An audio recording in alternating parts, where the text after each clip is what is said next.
Hello friends, welcome to Telugu web Guru platform.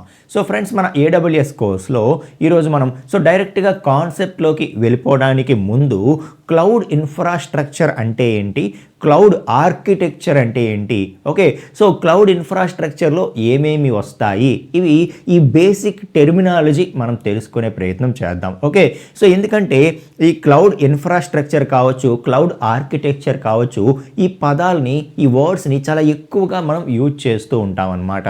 So కాబట్టి what is cloud infrastructure and what is cloud architecture అన్నది మనం క్లియర్గా understand చేసుకునే ప్రయత్నం చేద్దాం.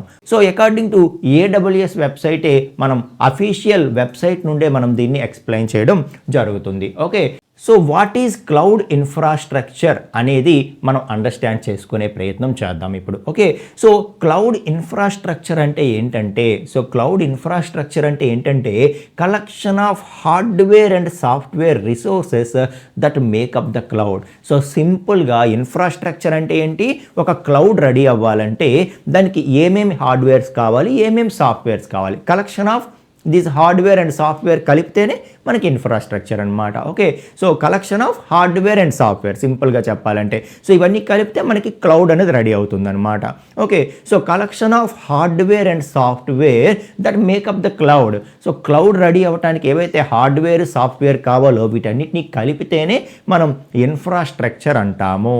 సో హార్డ్వేర్ అంటే ఇందులో ఏమేమి ఇంక్లూడ్ అవుతాయి, సాఫ్ట్వేర్ అంటే ఏంటి అనేది మనం మాట్లాడితే, సో ఒక క్లౌడ్ రెడీ అవ్వాలంటే మనకి హార్డ్వేర్ ఏమేమి కావాలి, సర్వర్స్ కావాలి, ఫిజికల్ స్టోరేజ్ డివైజెస్ కావాలి, డిఫరెంట్ నెట్వర్కింగ్ ఎక్విప్మెంట్ కావాలి, ఇలాంటివన్నీ కలిపి మనము హార్డ్వేర్ అంటాం. ఓకే, సో అలాగే ఇంకా సాఫ్ట్వేర్ అంటే ఏంటో కూడా మనం మాట్లాడదాం. సో మనకి మొత్తానికి ఈ గ్లోబల్గా ఈ క్లౌడ్ ప్రొవైడర్స్ ఎవరైతే ఉన్నారో వీళ్ళందరూ ఏం చేస్తారంటే, సో గ్లోబల్గా డేటా సెంటర్స్ పెట్టుకొని సో ఈ డేటా సెంటర్స్లో థౌజండ్స్ ఆఫ్ ఈ డివైజెస్, ఈ హార్డ్వేర్ ఎక్విప్మెంట్ని మెయింటైన్ చేసుకుంటారనమాట. సో సర్వర్స్ కావచ్చు, నెట్వర్కింగ్ ఎక్విప్మెంట్ కావచ్చు, అలాగే సో స్టోరేజ్ డివైజెస్ కావచ్చు, వీటిని థౌజండ్స్ ఆఫ్ డివైజెస్ వాళ్ళు మెయింటైన్ చేసుకుంటారు. వీటన్నిటిని కలిపి ఓకే, సో కంబైన్డ్గా ఒక నెట్వర్క్లో కనెక్ట్ చేస్తూ వీటన్నిటిని కలిపి ఆ పూల్ ఆఫ్ రిసోర్సెస్ నుండి కస్టమర్స్కి వాళ్ళకి కావాల్సినటువంటి రిసోర్సెస్ని, ఐటీ రిసోర్సెస్ని అందిస్తూ ఉంటారు.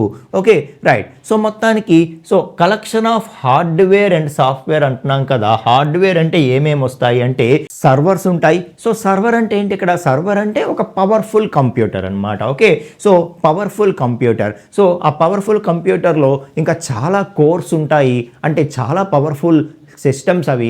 ఓకే, అలాగే ఇంకా వాటిలో స్టోరేజ్ కూడా చాలా ఎక్కువగా ఉంటుందన్నమాట. ఓకే, సో లార్జ్ మెమరీ స్టోరేజ్తో ఇంకా రొబస్ట్ సిస్టమ్స్, అంటే ఇంకా ఎలాంటి దాన్నైనా తట్టుకోగలిగేటటువంటి సిస్టమ్స్ అనమాట. ఓకే, సో స్ట్రాంగ్ సిస్టమ్స్ అని చెప్పవచ్చు. అలాంటివి సర్వర్స్గా రెడీ చేసి పెట్టుకుంటారు వీళ్ళు.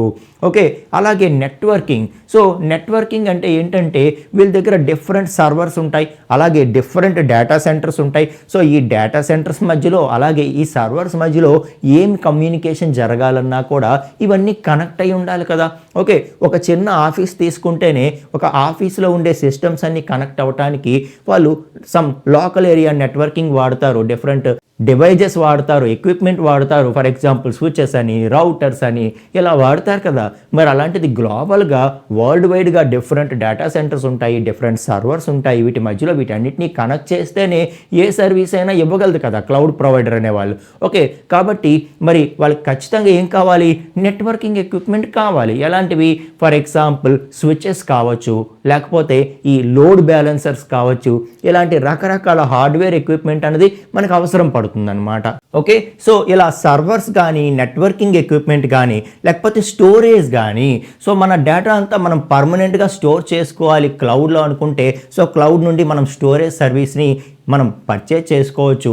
సో అక్కడ మన డేటా అంతా ఇంకా పర్మనెంట్గా స్టోర్ అవుతుంది. సో ఈ రోజున ఒక బ్యాంకింగ్ అప్లికేషన్లో మనం లాస్ట్ 10 years బిఫోర్ ఏదైతే సమ్ యాక్షన్స్ పెర్ఫామ్ చేసామో, ట్రాన్సాక్షన్స్ పెర్ఫామ్ చేసామో అవన్నీ వాళ్ళు చూడగలుగుతున్నామంటే మన డేటా ఎప్పటికీ పర్మనెంట్గా స్టోర్ అవుతుంది కాబట్టి. ఓకే, సో దాన్ని ఏమంటాం, పెర్సిస్టెంట్ స్టోరేజ్ అంటాం. సో అలా పెర్సిస్టెంట్గా పర్మనెంట్గా మన డేటా స్టోర్ అవ్వాలంటే సో స్టోరేజ్ డివైజెస్ కావాలి. ఓకే, ఆ స్టోరేజ్ డివైజెస్కి తగ్గ ఎక్విప్మెంట్ అంతా కూడా మెయింటైన్ చేస్తూ చేస్తుంది. అది కూడా మనకి క్లౌడ్లో దొరికే స్టోరేజ్ అనేది ఎట్లాంటిదంటే ఇట్ ఈస్ స్కేలబుల్ అనమాట. అంటే ఆ రోజుకి మనకు అవసరమైతే ఎంతైనా స్టోరేజ్ అనేది పెంచుకోవచ్చు అండ్ ఆ అవసరం అయిపోయాక ఎంతైనా మనం తగ్గించుకోవచ్చు. సో మనకి నచ్చినట్టుగా మనం అప్గ్రేడ్ అండ్ డౌన్గ్రేడ్ చేసుకునేలాగా ఈ సర్వీస్ అన్నది ఉంటుందన్నమాట. సో ఇలా మనకి హార్డ్వేర్ ఎక్విప్మెంట్ చాలా ఉంటుంది. ఈ కాంపోనెంట్స్ హార్డ్వేర్ కాంపోనెంట్స్ ఉంటాయి, అలాగే సాఫ్ట్వేర్ కూడా ఉంటుంది.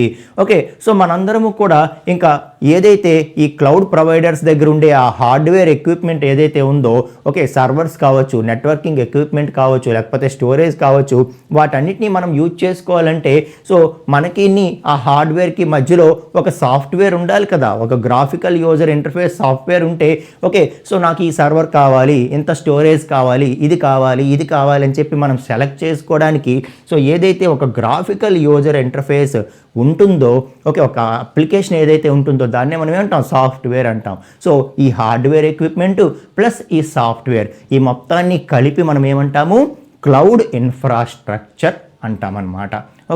సో క్లౌడ్ ఇన్ఫ్రాస్ట్రక్చర్ అంటే ఏంటి, ఇదంతా కలిపితే మనకి క్లౌడ్ రెడీ అవుతుంది. ఒక క్లౌడ్ రెడీ అవ్వటానికి కావలసిన హార్డ్వేర్ ప్లస్ సాఫ్ట్వేర్ ఇవన్నిటినీ కలిపి మనం సింపుల్గా ఇంకా ఏమంటాం, క్లౌడ్ ఇన్ఫ్రాస్ట్రక్చర్ అంటాం.